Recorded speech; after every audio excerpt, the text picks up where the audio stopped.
فداك روحي وأمي وأبي وأساتذتي يا رسول الله ويا رحمة للعالمين صلى الله عليه وسلم حمدا لمن خلق الإنسان.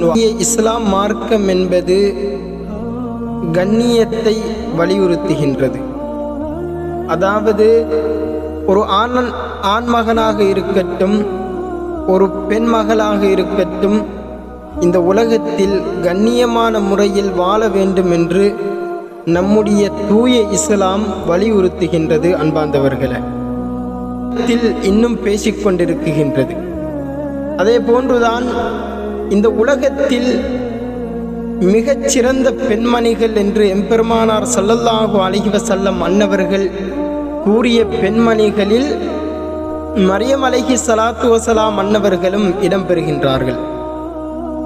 4 பேர்களை எம்பெருமானார் ஸல்லல்லாஹு அலைஹி வஸல்லம் அன்னவர்கள் சிறந்தவர்கள் என்று குறிப்பிட்டு காட்டியிருக்கின்றார். அன்பார்ந்த இஸ்லாமிய நெஞ்சங்களே, இந்த 4 பேர்களிலும் மிகவும் முக்கியமாக இந்த உலகம் பேசிக்கொண்டிருக்கும் ஒரு நாயகிதான் அன்னையர் திலகம் ஹதீஜத்துல் குப்ரா ரலியல்லாஹு தஆலா அன்ஹா அன்னவர்களுடைய பரிசுத்த புதல்வியான, இந்த உலகத்தில் பெருமானார் ஸல்லல்லாஹு அலைஹி வஸல்லம் அன்னவர்களுக்கு மிகவும் நெருக்கமாகவும் மிகவும் அன்பாக இருந்த ஃபாத்திமத்து ஸஹ்ரா ரலியல்லாஹு தஆலா அன்ஹா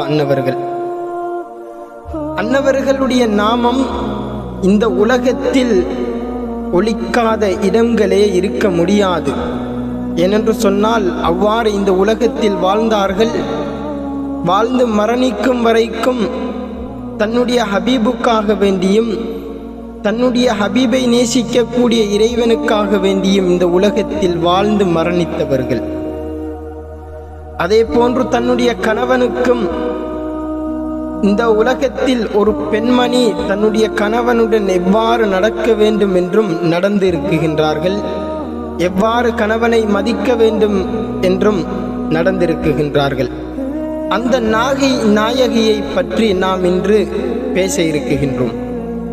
ஃபாத்திமத்து ஸஹ்ரா ரலியல்லாஹு தஆலா அன்ஹா அன்னவர்கள் சிறுவயதில் தன்னுடைய தாயை இழந்து பெருமானார் ஸல்லல்லாஹு அலைஹி வஸல்லம் அன்னவர்களுடைய வழிகாட்டலின் பால் அவர்கள் இந்த உலகத்தில் வளர்கின்றார்கள்.